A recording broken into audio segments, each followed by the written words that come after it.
Hello dear students, my name is Yerlan Mustafin. I am a teacher of English language. Today we have a lesson, English for technician electricians. Lesson number 13. The topic of the lesson is current, voltage and resistance. Lesson objectives. The first objective: understand appropriate subject-specific vocabulary and detail in extended text on a range of familiar general and curricular topics and some unfamiliar topics. The second objective is use some target vocabulary successfully in tasks and show some gist understanding of the appropriate situation. Lesson outline: A. Useful language. B. Electric current. C. Voltage and resistance. D. Electrical power. E. Activities. So let's start with the useful language. There is a glossary in English, Kazakh and Russian languages. So I will read the words in English language and you may see the translation. Circuit, electric circuit, electrical supply, conductor, electrical conductor, cell, battery, current, provide, flow, for example, flow through wires, flow through a circuit, flow through the conductors. Conduct electricity. To light, for example, to light a lamp. Wire, copper wire, measured in amperes or amps, measured in volts, value in ohms, amperage, electric charge, negative charge, charge carrier, to increase, electric motive force, filament, to insulate, insulation, electrical insulator, electric shock, watts, wattage. A. Electric current. The photo on the opposite page shows a simple electric circuit. A cell provides an electric current. This flows through wires which conduct the electricity or provide a way for it to travel. The current is used to light a lamp. So, like these old circuits, the example includes an electrical supply, in this case the cell, an electrical conductor or conductor, an electrical path, in this case wires, one or more electrical components, electrical devices, in this case the lamp, which have a function.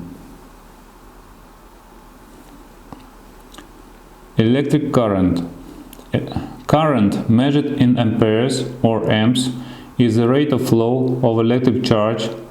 Electric charge is carried by electrons, particles with a negative charge, which are normally attached to atoms. When an electric current flows through a conductor, the electrons move from one atom to another.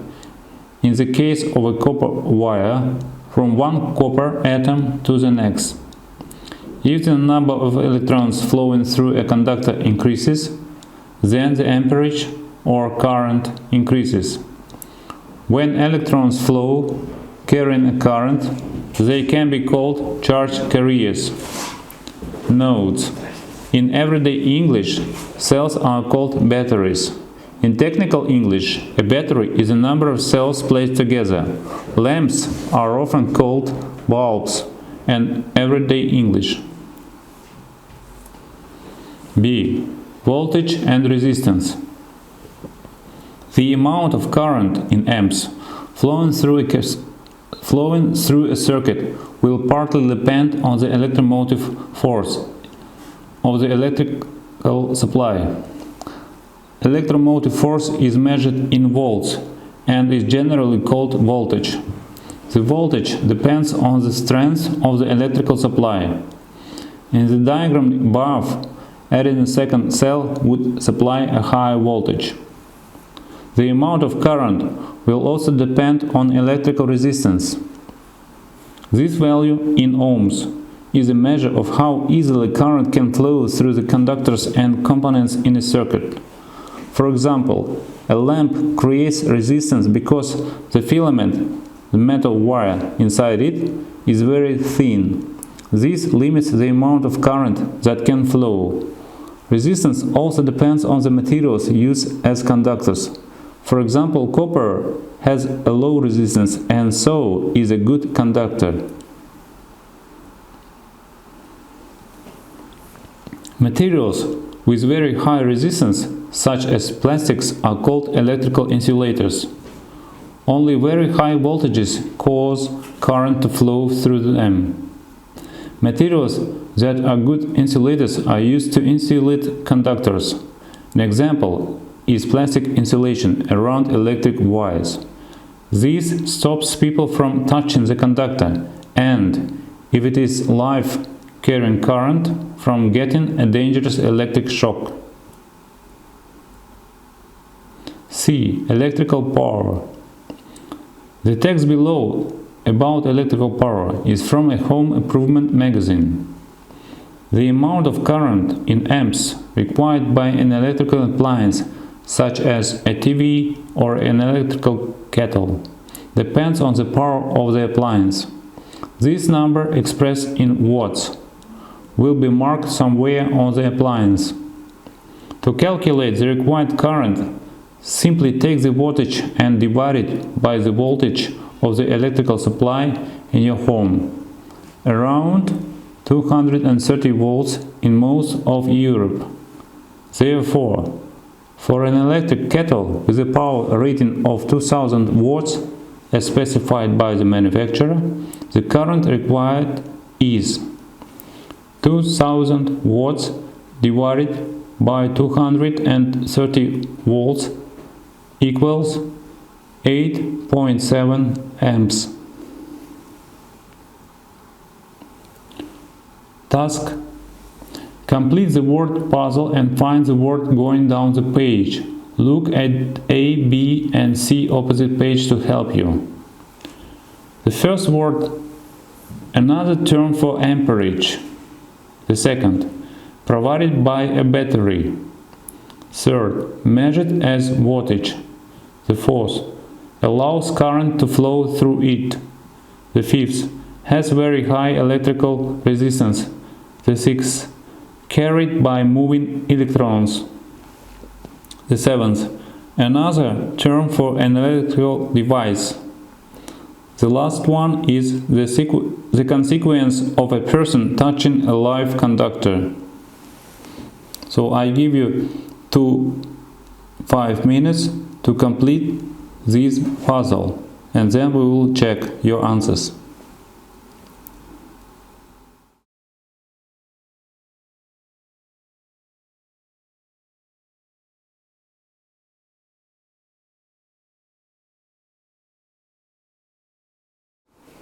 Time is up. Let's review your answers. So the first word is electric current. The second, electric supply. The third is electric power. The fourth, electric conductor. The fifth, electric insulator. The sixth, electric charge. The seventh, electric appliance. The eighth, electric shock.